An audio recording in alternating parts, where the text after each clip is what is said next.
दोस्तों नमस्कार, आप सभी का स्वागत है DLS न्यूज पर एक बार फिर से। और आज तारीख हो गई 22 दिसंबर 2020, दिन मंगलवार। और बात करते हैं आज के मुख्य समाचार और टुडे ब्रेकिंग न्यूज के इस अपडेट में जानेंगे देश भर की तमाम बड़ी खबरों को। जी हां, आज के मुख्य समाचार और अपडेट में बहुत ही महत्वपूर्ण और काम की खबरें हैं। सरकार की कुछ बड़ी घोषणाएं और बड़े ऐलान भी हैं। कोरोना वायरस को लेकर स्पेशल अलर्ट जारी किया गया, आखिर क्या है दोस्तों। और उसके बाद सरकार ने गंभीर फैसले भी लिए। आम आदमी के लिए जानना है, देश के हर एक नागरिक को जानना जरूरी है। तो बिल्कुल इस वीडियो को एकदम पूरा लास्ट तक देखते रहिएगा। सीधे अपन बात करें पहले अपडेट में, जहां खबर देखिए आप कि आज IISF 2020 का उद्घाटन करेंगे प्रधानमंत्री नरेंद्र मोदी। जी हां, आज ही यानी मंगलवार के दिन प्रधानमंत्री नरेंद्र मोदी वीडियो कॉन्फ्रेंसिंग के माध्यम से 4 दिन के भारतीय अंतर्राष्ट्रीय विज्ञान महोत्सव का उद्घाटन भी करेंगे। ये इसका छठा संस्करण है। केंद्रीय विज्ञान और प्रौद्योगिकी मंत्री हर्षवर्धन ने सोमवार को ये बात की जानकारी दी है। और इतना ही नहीं दोस्तों, आज PM मोदी के शेड्यूल में ये चीज भी है कि वो आज AMU के शताब्दी समारोह को भी संबोधित करेंगे और इस दौरान उनके भाषण पर दुनिया भर की नजरें भी होगी। जी हां, आज ही दोस्तों PM नरेंद्र मोदी AMU के शताब्दी वर्ष पर आयोजित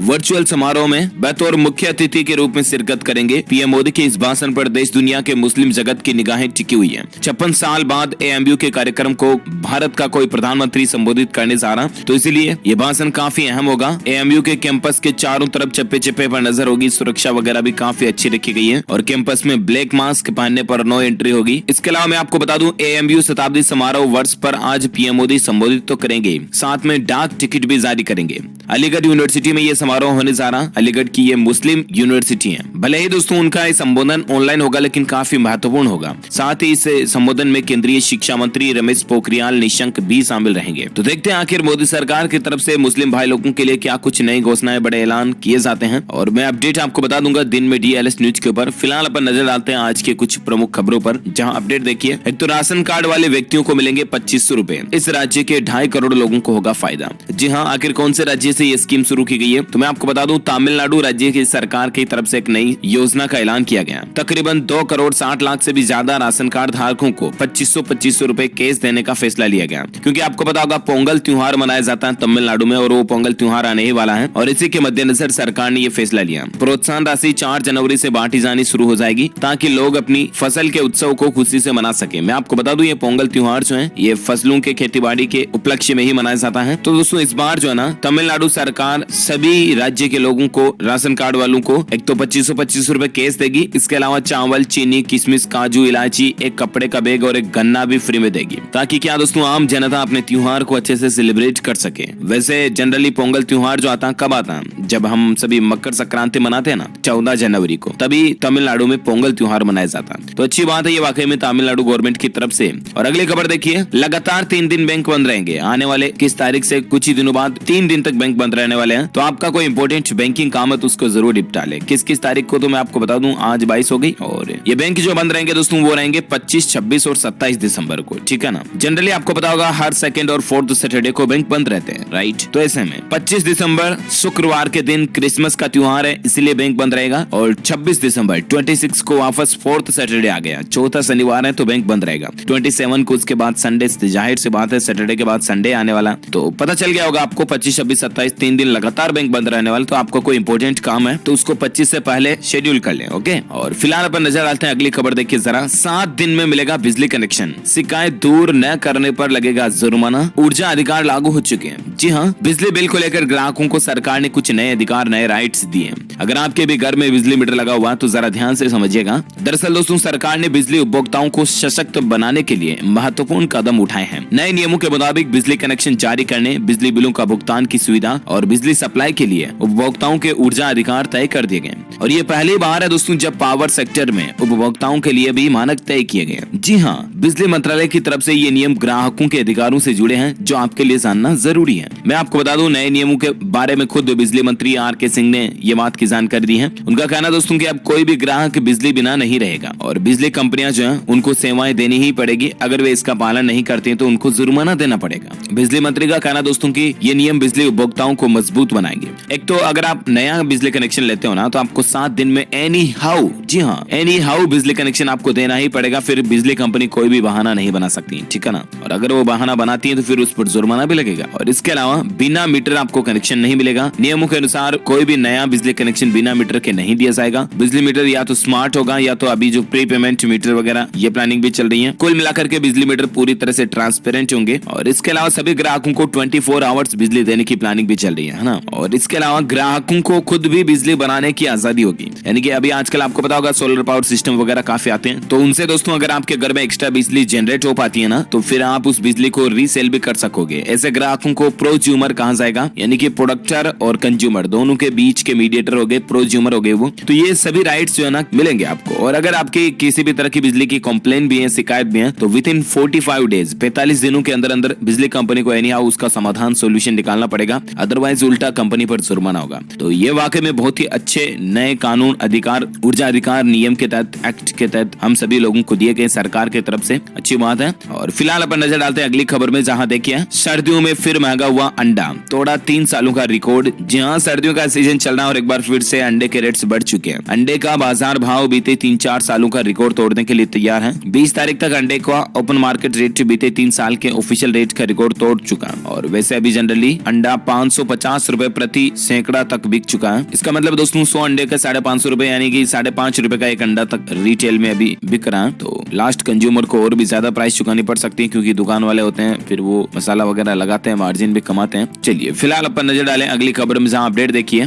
दिल्ली राज्य जो है ना, दिल्ली केंद्र शासित प्रदेश है, उसमें दोस्तों कुत्ते बिल्लियों के लिए भी अब शमशान घाट बनेगा। अंतिम संस्कार के लिए पुजारी की भी व्यवस्था होगी। जी हाँ, देखिए जरा दिल्ली के मुख्यमंत्री अरविंद केजरीवाल सरकार के अंदर क्या क्या नए नए प्लान बन रहे हैं। जी हाँ, दिल्ली में अब घर में पालतू कुत्ते बिल्ली रखने वाले और पशु प्रेमी और अपने पेट्स और आवारा कुत्ते बिल्लियों बंदरों और सुअरों का भी अंतिम संस्कार करा पाएंगे आप। जी हाँ, दक्षिणी दिल्ली नगर निगम द्वारा द्वारका में स्मॉल एनिमल क्रीमेटोरियम का निर्माण कराया जाएगा और एसडीएमसी का दावा कि यह भारत का पहला स्मॉल एनिमल क्रीमेटोरियम होगा। द्वारका में 700 वर्ग मीटर जमीन पर इस शमशान घाट का निर्माण होगा, जहां कुत्ते बिल्ली बंदर और सुअरों वगैरह इनका अंतिम संस्कार किया जा सकेगा। इसमें 2 तरह के फर्नेस होंगे। एक फर्नेस 150 किलो वाला होगा, जिसमें सभी पालतू कुत्तों का शव दाह किया जाएगा, और बाकी 30 किलो तक के वजन वाले कुत्ते के लिए 2000 रुपए का चार्ज रखा गया और 30 किलो से ज्यादा वजन वाले कुत्ते के लिए 3000 रुपए का चार्ज रखा गया है। तो ये इस तरह की दिल्ली के दक्षिणी नगर निगम की प्लानिंग भी चल रही है। आपको क्या लगता है दोस्तों कि अच्छी प्लानिंग है या, और आपकी क्या राय है मुझे नीचे कमेंट करके जरूर बताइएगा। और फिलहाल अपन नजर डालते हैं आज के कुछ मौसम समाचार, फिर कोरोना अपडेट्स को जानेंगे और किसान आंदोलन को लेकर भी यहाँ पर महत्वपूर्ण खबरें हैं। और इसके अलावा सरकार के कुछ और बड़े फैसले भी आ रहे हैं, जीएसटी वगैरह को लेकर, ड्राइविंग लाइसेंस वगैरह को लेकर भी अपडेट्स हैं। तो कहीं भी जाइएगा मत, अभी तो इस वीडियो को ध्यान से देखते रहिएगा। और अगली खबरों की तरफ अपन आगे बढ़े इससे पहले आपसे एक छोटी सी प्यार भरी रिक्वेस्ट है कि दोस्तों अगर आपको ये वीडियो अच्छा लगता है तो आप इसे लाइक कीजिए, शेयर भी कीजिए। आपको बताऊंगा डीएलएस न्यूज के ऊपर मैं डेली आपको टुडे ब्रेकिंग न्यूज की सीरीज देता हूं, जिसमें अपन 50 से 60 रोजाना काम की खबरों को जानते हैं। तो ये वीडियो अगर आपको अच्छा लगा तो लाइक कीजिए, अच्छा नहीं लगा तो डिसलाइक कीजिए, बट आपका रिएक्शन तो दीजिए। और भी दिल से आप जो भी कहना चाहते हैं कमेंट बॉक्स के जरिए कह सकते हैं। और बाकी मैं आपका बिना टाइम वेस्ट किए सीधे ले चलता हूँ आज के मौसम समाचार की तरफ, जहाँ अपडेट देखिए कई राज्यों में कड़ाके की ठंड चल रही है और अगले 36 घंटों में ये ठिठुरन और भी ज्यादा बढ़ेगी। जी हाँ, मौसम विभाग की तरफ से अलर्ट आ रहा, IMD यानी भारतीय मौसम विज्ञान विभाग की तरफ से चेतावनी है। देखिए हालात क्या चल रहे हैं। पंजाब और हरियाणा में शीतलहर का प्रकोप चलना, आदमपुर में तो न्यूनतम तापमान 3.2 डिग्री सेल्सियस तक पहुंच चुका। और इतना ही नहीं, देखिए जरा दोस्तों, शीतलहर से कई राज्य कांप रहे हैं और इसी बीच माउंट आबू में पारा -2 डिग्री सेल्सियस भी चल रहा है। जी हाँ, देखिए जरा हालात क्या हो रहे हैं। उत्तर भारत में पहाड़ी इलाकों में लगातार बर्फबारी के चलते ज्यादातर राज्यों में ठिठुरन कड़ाके की ठंड देखने को मिल रही है। आपको बता दूं उत्तर प्रदेश, राजस्थान, मध्य प्रदेश, बिहार, उड़ीसा सहित कई राज्यों में पारा बुरी तरह से लुढ़क गया, यानी कि ठंड काफी अच्छी चल रही है, मजेदार है ना। और इन राज्यों में शीतलहर के चलते जीवन भी अस्त व्यस्त चल रहा है, मतलब जनजीवन अस्त व्यस्त चल रहा है और साथ ही कोहरे के कारण विजिबिलिटी भी कम हो रही है। वैसे आज 22 दिसंबर 2020 के संपूर्ण भारत के मौसम समाचार की अगर बात करें ना अपन, तो उत्तर भारत पर बने पश्चिमी विक्षोभ के प्रभाव से अगले 24 घंटों के दौरान जम्मू कश्मीर, लद्दाख और इन जगहों पर हिमपात यानी कि फिर से बर्फबारी की संभावना भी है। हिमाचल प्रदेश में भी 1-2 जगहों पर हल्की फुल्की बारिश आपको देखने को मिल सकती है। और बाकी उत्तराखंड समेत भारत के बाकी राज्यों में मुख्यतः मौसम साफ शुष्क रहेगा। दक्षिणी भारत पर भी अगले 24 घंटे के दौरान मौसम में हलचल काफी कम रहेगी। हालांकि 22 दिसंबर से तमिलनाडु और केरल में बारिश भी शुरू हो सकती है आज से, है ना। और मध्य प्रदेश के पूर्वी भागों, विदर्भ, इन जगहों पर 1-2 जगहों पर शीतलहर भी चल सकती है। और बाकी बिहार और उत्तर प्रदेश के कुछ स्थानों पर घना कोहरा छाए रहने की संभावना। तो ये रहा आज का वेदर न्यूज अलर्ट। और वहीं दोस्तों सराफा बाजार पर नजर डालें एक बार सोना चांदी के रेट पर, तो देखिए जरा सोना फिर से 50,000 रुपए के पार पहुंच चुका, चांदी 2200 रुपए महंगी हुई है। जी हाँ, आज के नए रेट क्या चल रहे हैं तो मैं आपको बता दूं। दिल्ली सराफा बाजार में सोने के भाव में 496 रुपए प्रति 10 ग्राम की बढ़ोतरी के बाद अभी सोने का रेट 50,297 रुपए प्रति 10 ग्राम यानी प्रति तोला तक पहुंच चुका है। और वहीं चांदी में जैसा जैसा कि मैंने आपको बताया 2249 रुपए का उछाल देखा गया, बहुत ही बड़ा बिग उछाल देखा गया। और इसके बाद चांदी का रेट अभी 69,477 रुपए प्रति किलो तक पहुंच चुके हैं। ऑलमोस्ट कुछ ही रेटें बाकी 70,000 के लगभग चांदी पहुंचने में, है ना। और चलिए अब नजर आते हैं दोस्तों कोरोना वायरस से जुड़ी कुछ महत्वपूर्ण खबरों पर, जहां अपडेट देखिए आप। कोरोना वायरस को लेकर एक नई चुनौती सामने देखी जा रही है, क्योंकि ब्रिटेन में एक नया कोरोना वायरस फैल रहा है और उसने पूरी दुनिया में हड़कंप सा भी मचा दिया। भारत ने भी देखिए जरा ब्रिटेन जाने वाली उड़ानों पर रोक लगा दी है। देखिए भारत सरकार ने ब्रिटेन जाने वाली फ्लाइट्स पर रोक लगा दी है, क्योंकि खतरनाक कोरोना वायरस वहां पर एक और नया रूप देखा गया ब्रिटेन में, है ना। और उसके बाद भारत सरकार की तरफ से एक बड़ा फैसला लिया गया। सरकार की ओर से दी गई जानकारी के मुताबिक 22 दिसंबर की रात 11:30 बजे से ऑलमोस्ट 12 बजे से रोक लगा दी गई है। ये रोक फिलहाल 31 दिसंबर को रात 12 बजे तक तो रहेगी ही। और वहीं भारत होकर जाने वाली सभी ट्रांजिट फ्लाइटों के यात्रियों के लिए RT-PCR टेस्ट को भी कंपलसरी कर दिया। और सिर्फ भारत नहीं दोस्तों, दक्षिण इंग्लैंड में भी कोरोना वायरस का नया स्ट्रेन आने के बाद रविवार को यूरोपीय संघ के कई देशों ने ब्रिटेन से आने जाने वाली उड़ानों पर बैन लगा दिया, जैसे Germany, Belgium, Australia, Netherlands, Romania, Italy वगैरह वगैरह, है ना। तो ये भी भारत सरकार ने अच्छा कदम उठाया है। अब दोस्तों ये जो ब्रिटेन में नया कोरोना वायरस पाया गया ना, ये वाकई में बहुत ज्यादा खतरनाक है। इसके कारण कई सारे देशों ने कई सारे गंभीर फैसले भी लिए। देखिए जरा, दुनिया में नए तरह के कोरोना वायरस का एक स्ट्रेन देखा गया, जिसमें तेजी से फैलाव के बाद यूरोपीय देशों की यात्राओं पर प्रतिबंध लग गया। ईंधन की कीमतों में गिरावट आई है, पेट्रोल डीजल की रेटों में भी कमी देखने को मिली है, क्योंकि यूरोप में सख्त प्रतिबंध के बीच तेल की मांग कम हो गई है ना सीधा। और इसी कोरोना के नए खतरे को देखते हुए महाराष्ट्र में रात्रि कर्फ्यू भी लागू कर दिया गया। देखिए जरा, महाराष्ट्र की ठाकरे सरकार की तरफ से एक बड़ा फैसला लिया गया दोस्तों, क्योंकि ब्रिटेन में पाए गए नए कोरोना वायरस ने नए खतरे की तरह पूरी दुनिया में हड़कंप सा मचा दिया। और आने वाले खतरे और त्योहारी मौसम में उमड़ने वाली भीड़ को देखते हुए महाराष्ट्र सरकार ने राज्य में रात्रि कर्फ्यू लगाने का ऐलान कर दिया।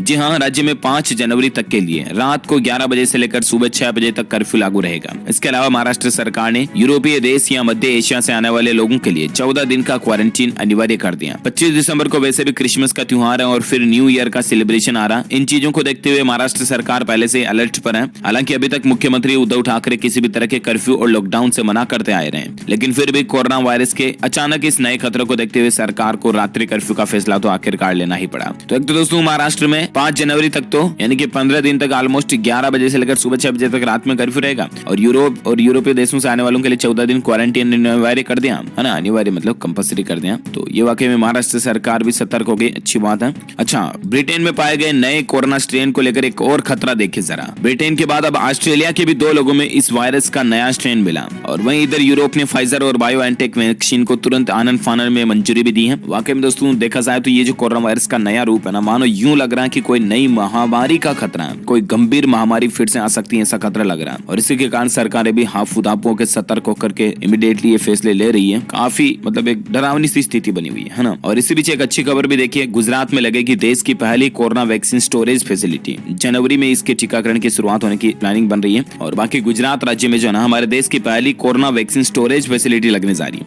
यानी कि यहाँ पर वैक्सीन स्टोरेज रह पाएगी, जैसे कि कोल्ड स्टोरेज वगैरह या हॉट स्टोरेज, जो भी जरूरत पड़ती है ना, रेफ्रिजरेशन सिस्टम वगैरह, पूरा मतलब एक वैक्सीन स्टोरेशन का पूरा सिस्टम बिल्ड किया जा रहा है गुजरात में, है ना। तो ये वाकई में अच्छी पहल है। और वैसे भारत में आज के ताजा कोरोना आंकड़ों की बात करें तो यहाँ पर एक राहत की बात है, पता क्या, पिछले 24 घंटों के दौरान कई महीनों बाद पहली बार दोस्तों 20,000 से भी कम मामले देखे गए। 19,141 मामले आए। और इसके बाद वैसे भारत में कुल संक्रमितों की संख्या 1,75,00,000 से भी ज्यादा पहुंच चुकी है, जिसमें से 2,90,000 एक्टिव केस यानी कि सक्रिय, जिनका इलाज अभी चल रहा है, जबकि 96,35,000 से भी ज्यादा मरीज ठीक हो चुके हैं, रिकवर हो चुके हैं। और बाकी दोस्तों भारत में कुल मरने वालों की संख्या का आंकड़ा 1,46,000 से भी ज्यादा पहुंच चुका। तो ये तो रहा भारत में आज का ताजा कोविड डेटा, राइट। आइए अब नजर डाल लेते हैं किसान आंदोलन को लेकर क्या कुछ चर्चाएं चल रही हैं, और बाकी फिर देश की कुछ और बड़ी खबरों को भी जान लेंगे। एक तो देखिए अपडेट की संयुक्त किसान मोर्चा की अपील है, 27 दिसंबर को पीएम मोदी मन की बात शुरू करे ना, तो देशवासी थाली वगैरह बजाएं। वो थाली वाला तो आपने देखा ही होगा, पहले मोदी सरकार ने घोषणा की थी और अब किसान भाई लोग, किसान संगठन इसकी घोषणा कर रहा कि 27 तारीख को जब प्रधानमंत्री नरेंद्र मोदी इस साल के आखिरी मन की बात करेंगे तो देशवासी थाली वगैरह बजाएं। जब तक वे बोलते रहे थाली बजाते रहे आप, मतलब ये कहना है दोस्तों किसान मोर्चा की है, अपील है ये। और बाकी बजाना नहीं बजाना ये तो आप ही के हाथ में, आप ही की चॉइस है। और बाकी 25 से 27 दिसंबर को किसान अपने अपने क्षेत्रों में सभी वाहनों के लिए टोल भी फ्री कर देंगे। तो ये भी एक प्लानिंग चले किसान आंदोलन की। और इसके अलावा दोस्तों किसानों की भूख हड़ताल अभी भी जारी है, रोज 11 किसान 24 घंटे का उपवास रखेंगे। ये किसान आंदोलन को लेकर एक नया प्रोटेस्ट का निकाला गया। और इसके अलावा आज से किसान आंदोलन मतलब किसान भाई लोग जो है वो आंदोलन में भूख हड़ताल और भी तेज करने जा रहे हैं। हरियाणा में 25 से कोई टोल वगैरह भी नहीं खुलेगा और सरकार से भी वार्ता जल्द होने की प्लानिंग बन रही है। वैसे भी 25 तारीख तारीख को आपको पता होगा मोदी सरकार ने खुद ही ऐलान किया कि वे किसानों के साथ बातचीत करेंगे। तो देखते हैं इस बातचीत में क्या कुछ मसला बनता है, और जो कोई भी अपडेट आएगा वो तो मैं आपको बता ही दूंगा DLS न्यूज के ऊपर। और फिलहाल अपन नजर डालते हैं अगली खबर में, जहाँ देखिए अच्छा अपडेट है।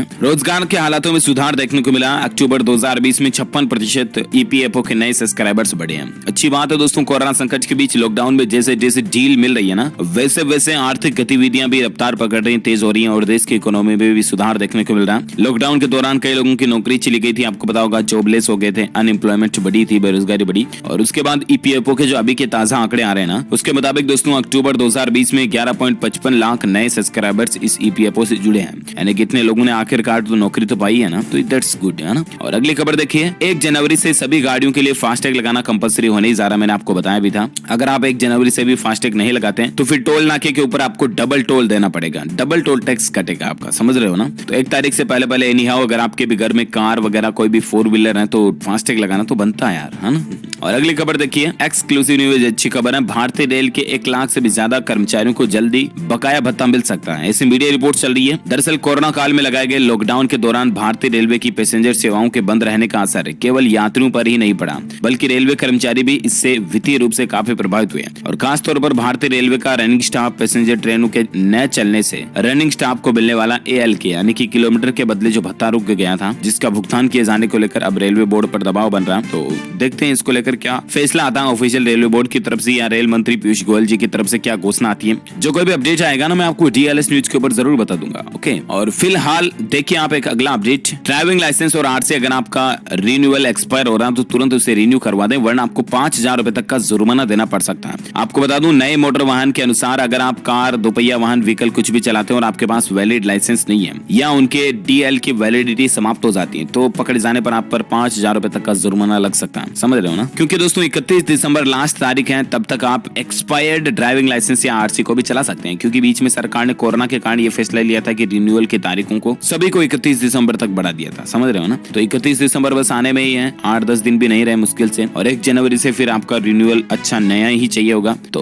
उससे बेटर तो है ना, अभी 7-8 दिन बच रहे हैं, तभी आप रिन्यू करा लें। अदरवाइज क्या पता 1-2 तारीख को आप पकड़ में अगर 5,000 का चूना लगेगा ना, समझ रहे हो ना। बाकी आपकी मर्जी, खैर मैं फोर्स नहीं कर रहा हूँ। और अगली खबर देखिए जरा, पाकिस्तान देश को लेकर है। पाकिस्तान में नए साल पर गैस आपूर्ति की कमी रह सकती है, खाना बनाने में भी लोगों को दिक्कत आएगी। जरा देखिए पाकिस्तान के हालात क्या चल रहे हैं। जनवरी में गैस संकट का पाकिस्तान सामना करने जा रहा है। गैस की सप्लाई से पैदा हुआ ये बड़ा संकट मुश्किलें पैदा कर सकता है, और गैस सप्लाई में कमी के कारण पाकिस्तान में खाना बनाना भी मुश्किल हो सकता है। वैसे भी आटा, तेल, दाल, नमक, मिर्च वगैरह पाकिस्तान में कितना महंगा चल रहा है, और अब तो खाने के भी लाले पड़ रहे हैं। मतलब जैसी करनी वैसी बढ़नी लोग भुगत रहे हैं, क्योंकि सरकार के कुकर्मों को तो लोग ही, जनता ही भुगतेगी ना, फिर जनता भी तो ऐसी है ना। खैर जैसी करनी वैसी बढ़नी, अपना क्या। और अगली खबर देखिए, अच्छी खबर दोस्तों, इंडियन इकोनॉमी में सुधार के संकेत दिख रहे हैं। विदेशी निवेशकों ने भारतीय बाजार में 18 दिसंबर तक लगाए 54,980 करोड़ रुपए। वाकई में ये बहुत ही अच्छी भारत के साथ में इन्वेस्टमेंट प्लानिंग है दूसरे देशों की, और इससे इंडियन इकोनॉमी तो बूस्ट हो ही रही है, सुधार हो रही है। इसके अलावा भी लोगों को रोजगार भी तो मिल रहा है ना। तो मतलब ये सरकार की जो फॉरेन इन्वेस्टमेंट वाली प्लानिंग है ना, वाकई में अच्छी है, क्योंकि सरकार ने कई सारी कंपनीज को इन्वाइट भी किया और कई सारे बेनिफिट्स भी दिए। इन्हीं के चलते तो आज 54,980 करोड़ रुपए का इन्वेस्टमेंट दिसंबर महीने 18 तारीख तक देखा गया भारत में, वो भी विदेशों का। तो वाकई में तारीफ के काबिल है ये चीज। और अगली खबर देखिए, मध्य प्रदेश में 10वीं और 12वीं की बोर्ड परीक्षा का फॉर्म भरने से अगर आप चूक गए तो आपके पास मौका है, क्योंकि 100 रुपए लेट फीस देकर के आप 31 दिसंबर तक फिर से अपना फॉर्म भर सकते हैं। कल ही माध्यमिक शिक्षा मंडल की प्राइवेट स्कूल एसोसिएशन के साथ सोमवार को एक बैठक हुई, और उस बैठक के बाद निर्णय लिया गया, ठीक है ना। तो 31 दिसंबर तक आप 100 रुपए एक्स्ट्रा चार्ज देकर के, लेट फीस देकर के अपना फॉर्म रिफिल कर सकते हैं। ओके, और अगली खबर देखिए, केंद्र सरकार ने जारी की GST क्षतिपूर्ति की 8वीं किस्त, सभी को मिले कुल 6,000 करोड़ रुपए। जी हाँ, केंद्र सरकार ने राज्यों के वस्तु व सेवा कर मुआवजे में कमी की भरपाई के लिए 6,000 करोड़ रुपए की 8वीं साप्ताहिक किस्त जारी कर दी है। और इस तरह अब तक राज्यों और केंद्र शासित प्रदेशों को इन किस्तों के जरिए 48,000 करोड़ रुपए भी जारी किए जा चुके हैं। वित्त मंत्रालय का कहना दोस्तों की 5,516 करोड़ रुपए 23 राज्यों को जारी किए गए। तो ये भी अच्छी प्लानिंग है गवर्नमेंट की। और बाकी दोस्तों देखिए अगली खबर की, टाटा मोटर्स जो है वो कमर्शियल गाड़ियों के दाम में जनवरी महीने से बड़ा मतलब कीमतें बढ़ाने जा रही है, दाम महंगे करने जा रही है। टाटा टाटा के जो टेम्पो ट्रक वगैरह आते हैं कॉमर्शियल व्हीकल्स, उनकी रेटें जनवरी से बढ़ सकती हैं। और बाकी वैसे भी बहुत सारी कारें, मोटरसाइकिल, बाइक्स, 2 व्हीलर, 4 व्हीलर की रेटें बढ़ने जा रही। मैंने आपको रेगुलर अपडेट दिया भी है। DLS न्यूज चैनल के वीडियोस अगर आप डेली देखते हैं तो आपको पता होगा, राइट। और फिलहाल देखिए एक अगली खबर कि सुभाष चंद्र बोस की वीरता सभी जानते हैं, भव्य तरीके से मनेगी उनकी 125वीं जयंती। ये कहा है PM मोदी की तरफ से। जी हाँ, भारतीय स्वतंत्रता आंदोलन के प्रमुख चेहरों में से एक सुभाष चंद्र बोस की 125वीं जयंती धूमधाम से मनाने की तैयारी कर रही है। इस बार बीजेपी गवर्नमेंट, नरेंद्र मोदी सरकार जो है वो नेताजी सुभाष चंद्र की वीरता को सर्वविदित करते हुए दोस्तों नेताजी जैसे स्कॉलर, सोल्जर और सेट्समैन की 125वीं जयंती से जुड़े कार्यक्रमों की घोषणा भी जल्दी करेंगे। और कुल मिलाकर के इस बार 23 जनवरी को उनकी जयंती है, तब बहुत ही अच्छी प्लानिंग धूमधाम से मनाने की रखी गई है, तो दैट्स गुड। और बाकी इसी के साथ ही आज दिन भर के तमाम अपडेट्स का वीडियो यहीं फिनिश होता है। आप मुझे कमेंट करके जरूर बताएगा दोस्तों कि आप कौन से राज्य में रहते हैं, ताकि पर्टिकुलर मैं आपके स्टेट गवर्नमेंट की तरफ से आने वाले समाचार भी आपके मोबाइल तक पहुंचा पाऊंगा। और बाकी इस वीडियो को लाइक करना, शेयर भी करना अपने दोस्तों के साथ फेसबुक और व्हाट्सएप पर। और एग्जैक्टली DLS न्यूज चैनल को सब्सक्राइब करके बेल आइकन भी जरूर दबा देना, ताकि आपको रोजाना के ताजा अपडेट्स तुरंत आपके मोबाइल पर मिलते रहेंगे, है ना। आप सोच रहे होंगे कि एग्जैक्टली क्यों बोला मैंने, तो सिर्फ लुकिंग के लिए बोला, क्योंकि साइन मतलब इंग्लिश के कुछ ऐसे वर्ड हैं जो लुकिंग में अच्छे लगे, है ना। तो लाइक कर दो, शेयर कर दो और एग्जैक्टली सब्सक्राइब भी कर देना इसी टाइम पे, ठीक है ना। और बाकी मिलते हैं अगले नेक्स्ट वीडियो में, तब तक के लिए thank you, take care, goodbye, जय हिंद, जय भारत, वंदे मातरम।